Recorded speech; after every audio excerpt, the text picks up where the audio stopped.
Welcome to the EV Ready podcast, featuring industry leaders and their perspectives on electrification, hosted by EV Ready Energy.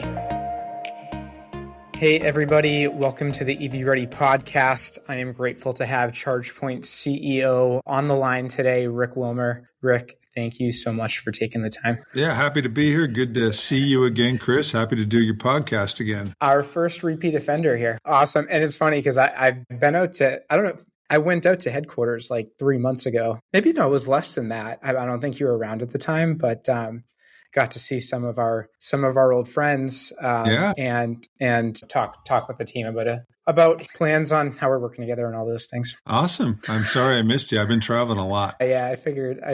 I almost reached out to you to see if you were around. Well, next time you're here, let me know in advance and I'll make time to say hi if I'm in town for sure. Okay. Sounds good.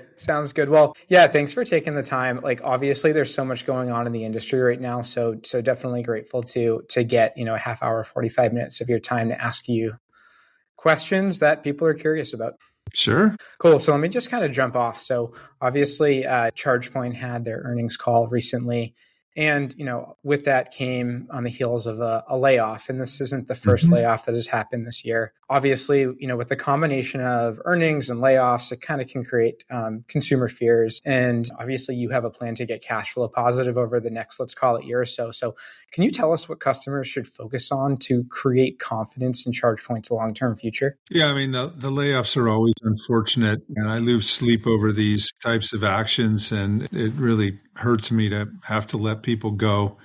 And, the decision is ultimately mine in this role. But we have to do what we have to do for our customers to ensure our long-term financial viability and survival. And we are on very solid footing from viability perspective. We have plenty of cash. We have plenty of runway.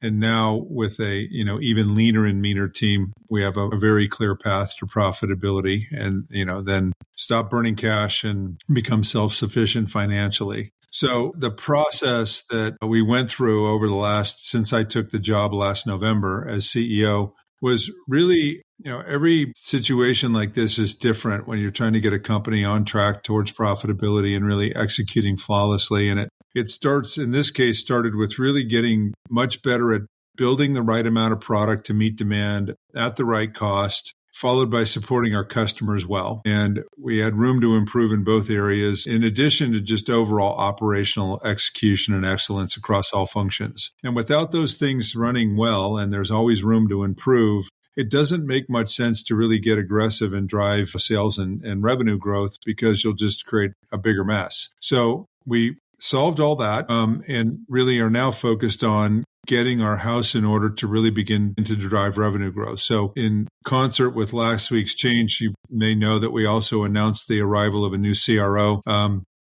we've made some organizational changes in the overall sales and marketing area to really, in my opinion, put us in a position to drive growth as a cost-effective, lean and mean team across the board. So that's where we're at today. And now we're moving into what I call execution phase, which I'm very excited about because it's a lot more fun than the restructuring phase that we just got finished with. Yeah, no doubt about that. My next question for you. So ChargePoint is evolving in its methodology.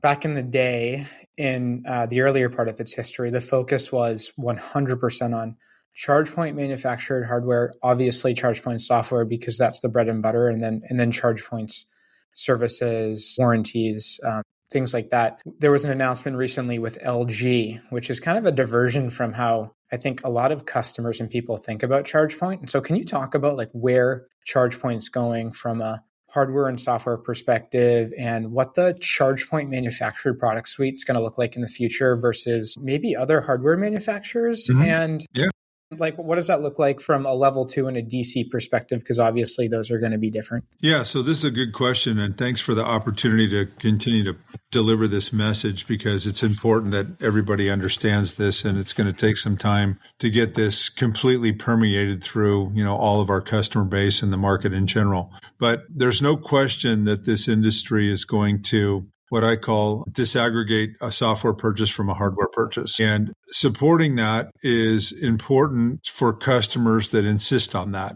They want assurance of supply. They want a multi-source hardware, but it doesn't make sense to have multiple software systems managing it. This is, in some ways, it looks like a ERP system or a CRM system. So here at ChargePoint, we use Salesforce as our CRM system, and I can log on with an iPhone or an Android phone or a laptop or an iMac or whatever. It doesn't matter. I'm accessing a software system that helps me, in the case of CRM, manage my sales and marketing activities. Charging CMS and EMSP software is starting to look that way. So, and the drivers behind it are, one, customers that want a multi-source hardware, but want one solution to manage it all. Number two, we're running into, now the industry's mature enough, we're running into what I call brownfield opportunities, where we find very large customers that have a big installed base that want to go with our software solutions, but they still have useful life in the hardware they have in the ground, which isn't ours. So if we can't manage that hardware, we're not a very good solution for that customer. So that's another big driver for it. The third, quite frankly, is that no company today, and I hope we get to that point eventually, has the wherewithal to develop every hardware platform and configuration a customer may want, especially on DC.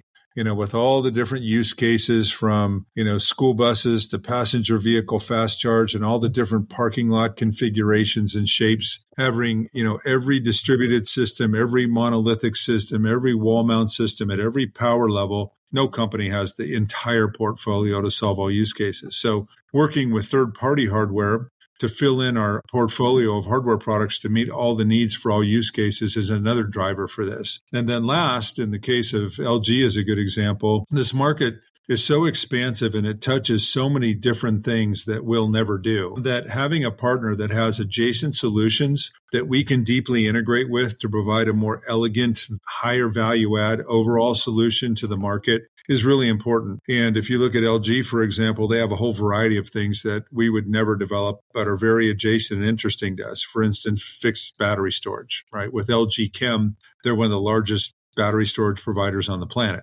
They have a really elegant home energy management solution that we're going to partner with them on. And obviously, as LG, you well know, they sell a ton of home appliances into homes. So a home energy management solution coupled with their home appliances and our charging technology makes a lot of sense. They're obviously really good at big screens and monitors. And there are use cases where big screens and monitors on charging stations could make a lot of sense. So you start to see these strategic adjacencies that allow us to bring more value to our collective customer base, which is another driver for doing this. So this is the way it's going. We've fully embraced it. We're in the process of continuing to expand our relationships with third-party hardware providers so we can manage any hardware that happens to be in the ground already that our customer may prefer because it's the right price point or meets their use case. That's awesome. And I think it's a strong message for the market because I don't think everybody understands what you just said. I'm grateful that you shared it on this call. I got to continue to repeat this message over and over every time I get it,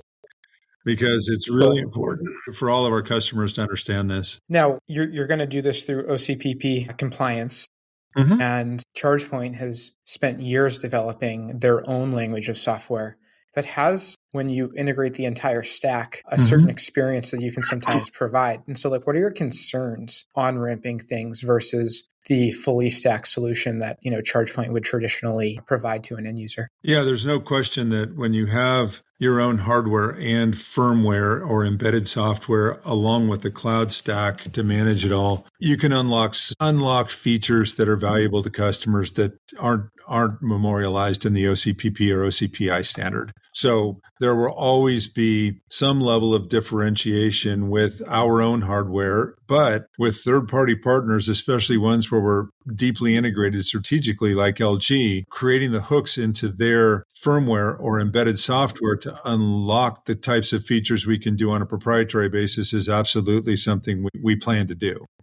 So working with third-party hardware, depending on how tightly integrated we are with that partner, we can unlock a lot of the proprietary features that we already have that aren't in OCPP or OCPI, through those deep partnerships. But in cases like brownfield that I mentioned earlier, where it's in some cases, we've got customers with 10 different hardware vendors in the ground with useful life. And in a scenario like that, it's going to be the OCPP protocol, and that's what you're going to get, and probably not much more, just because you can't do a proprietary integration with that diversity of hardware that's already installed. Absolutely. Yep. Yeah. And so my next question for you is this, and we were working obviously together at ChargePoint when you just joined, and I remember how excited everybody was that you were going to, and you used the term kind of clean up the house a little bit, but make sure that support is what we expect it to be. ChargePoint support was such a differentiating quality prior to COVID, and I think COVID created an industry problem where station owners were generally unhappy with whoever they were using at the time, but this has always been your focus. So can you provide us with some ChargePoint support updates and statistics today that end users will be happy about and can rely on? Yeah, I don't have a lot of statistics off of the top of my head, but I can provide you all kinds of updates. This absolutely remains maybe our single highest area of investment, at least it has in the last year. That may start to shift now more towards engineering. As I mentioned earlier, we're moving from restructuring phase into execution mode. And execution mode is not only driven by a very big focus on customer acquisition and growth, but also increasing the pace of innovation that we deliver to the market so we can extend our differentiation versus our competition. But looking backwards, back to the restructuring phase, getting the house in order operationally was paramount. One of the big areas was support. So we've continued to hire there, probably hired more people in support than any other function in the company. We've introduced a whole variety of new programs. For example, we have a named account program now. And I think we've got about 80 customers under the named account program now where they've got what we call a dedicated service delivery manager. That account knows this person. That individual knows the exact network topology, everything that's deployed, what that customer cares about. We provide a very high level of white glove service to that customer. We continue to enhance the network operations center, which we've been building for over a year now. And that basically is the place where we ingest all the remote monitoring information coming from all the stations and turn that into actionable data or actionable information very, very quickly. So we can now oftentimes, we open a lot of, for example, proactive support tickets where we've now determined a customer station has a problem before they've even called us. And this is happening through the NOC. The other thing we've done with the NOC is we've started to ingest unstructured data from other sources beyond the stations. For example, social media posts and calls to our driver support line. We can now take that information, correlate it with other information, and try and make a repair or a diagnosis and repair actionable based on bits and pieces of information coming from different places. And then most recently, we did a press release about this, but we had introduced what we call our picture to resolution feature in our mobile app.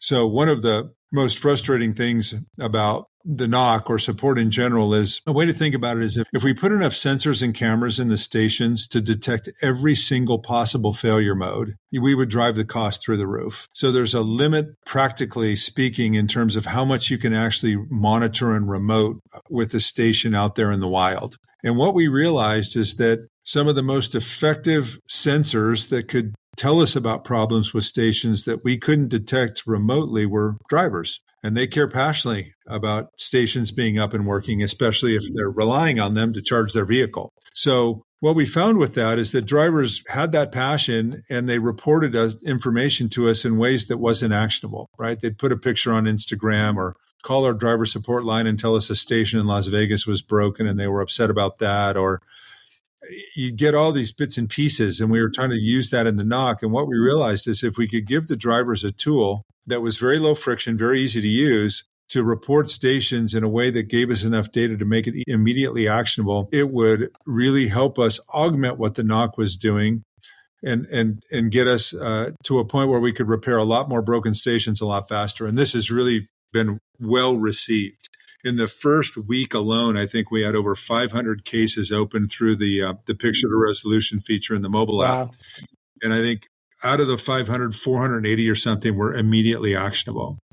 And it's a very cool tool because you're asked as a driver to take a photograph of the station. And we trained an AI model in the cloud on pictures of stations to automatically diagnose the problem. So you can detect, crazed screens, broken clips on handles, broken tether balls on cable retractors. All this stuff can be automatically diagnosed through AI, turned into a support case, and then we can roll a work order, a technician, and the right part to get out there and fix that station. So it not only improved our time to resolution, but a lot of cases like this before, we had to send a truck roll out with a technician to diagnose the problem and then send them back with the parts to repair it.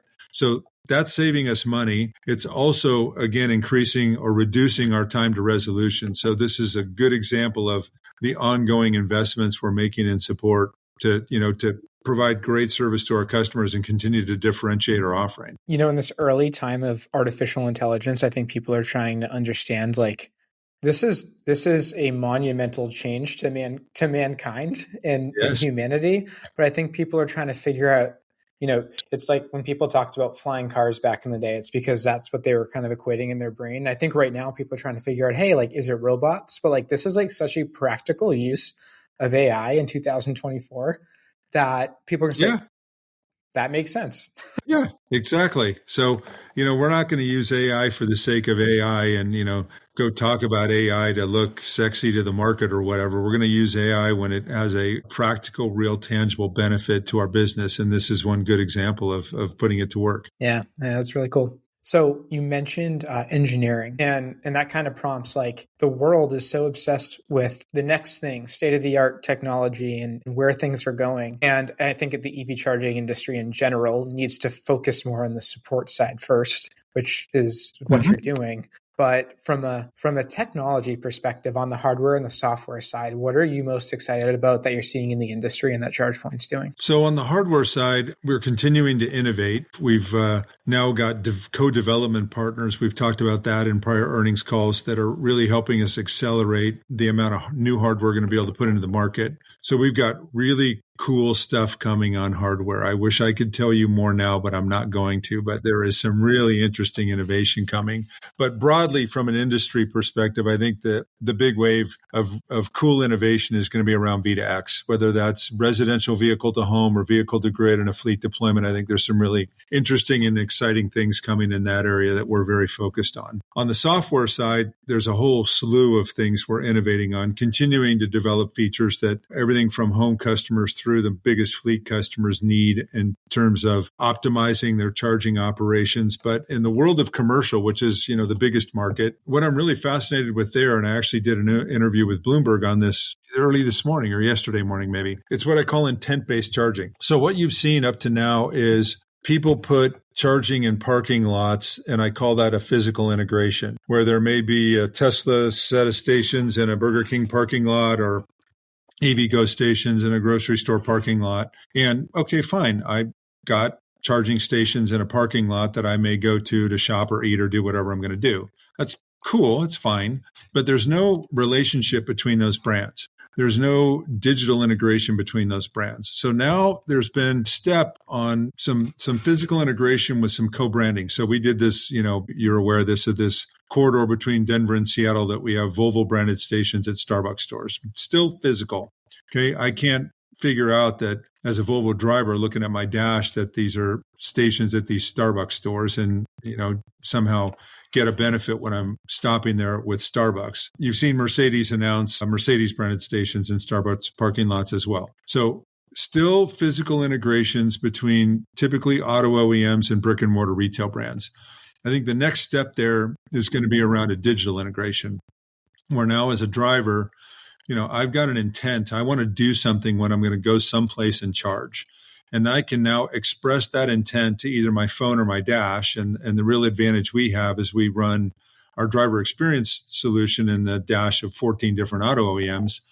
So now I express an intent to my car or to my phone where I'm looking at my charging app. And I said, hey, I want to go here and I want to do this and I want to charge when I'm doing it. Show me the options that are available to me to do that.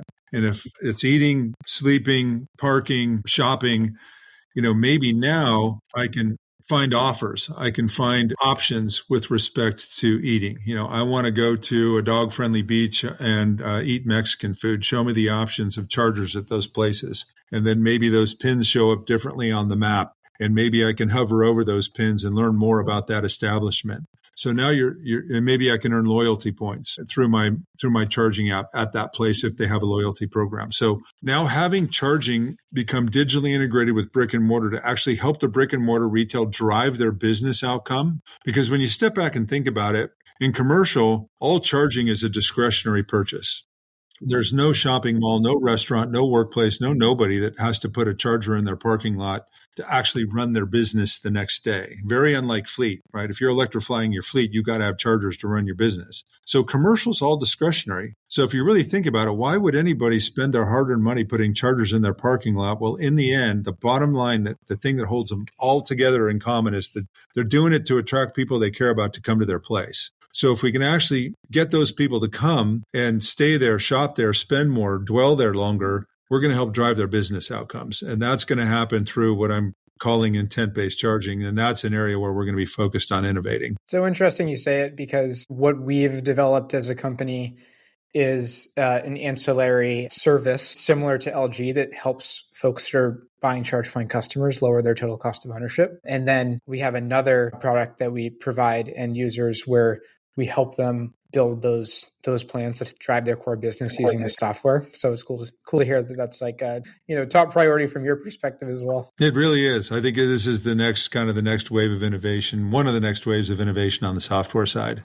Yeah. And improving driver experience, which just drives overall EV adoption, et cetera. Yeah. Yeah. I think right now, like in general, like the average customer, I always say like they kind of view some of these software opportunities to drive the core business like they thought about cell phone apps in 2008. And probably in 5 or 10 years, these are all just going to be no-brainers that everybody's doing. But right now, it's like this new thing. Exactly. There's so much room to innovate in this whole market. It's exciting as heck. It is. Well, I'm going to ask you 2 questions as like the final conversation piece here. So right now, obviously, we're in election season. It couldn't be, it's a volatile people's opinions. And unfortunately, this is just my opinion. Unfortunately, EV charging is like a partisan topic publicly where, I don't think it should be. I think it should just be a new technology, but it is what it is. So it's election season. We're 2 months away. How does the election impact ChargePoint? How does it impact the rest of the industry? What are your concerns, or maybe do you not have any? And then, what would your final message be to ChargePoint customers about that? Yeah. So on the election, I think it's a speed bump, depending on what the outcome is. I think market forces are so much stronger than political outcome. There's been over $500 billion spent electrifying the world's transportation system. No one's walking out on that. There's too much momentum. There's too many auto OEMs that are past the tipping point, and their CEOs have admitted it. They're only seeing growth in EVs. This is the future, and no political election can change that, in my opinion. Now, if government policies change regarding subsidies for electric vehicles, that could create a bit of a speed bump, maybe slow things down. But even then, if it's federal, which this election is, the more liberal coastal states, the more progressive states aren't changing their policies. And there's plenty of grant money that comes from the state level. And independent of that, Europe's not going to change because of the U.S. election outcome. So again, it could create some uncertainty and maybe a little speed bump, but in the grand scheme of things, in the big picture, it's at most that. Because the market forces, the benefits of electrification, whether that's, decreasing greenhouse emissions or just creating better driver experiences or lower cost driver experiences or whatever, it's going to overwhelm any political election and any outcome, in my opinion. Yeah. Then in terms of just an overall message, we're moving into growth phase. We're going to be here for our customers. We are now in a position to support you exceptionally well. We're anxious to help you meet your charging and electrification goals, and we serve all use cases. We're all over North America, all over Europe, one of the only companies that can do that. We're the largest. I think we're the most viable financially, and we're here for the long run. Awesome. Well, hey, thank you so much for taking the time to talk through all this, especially a few of the updates. I think first time people will end up hearing them and they'll be excited about it. So really appreciate it. Well, it's an honor to be the first 2-timer, and maybe I'll have a chance to be the first 3-timer. It's great to talk to you again. Thanks, man. Appreciate it. All right, Chris, you take care.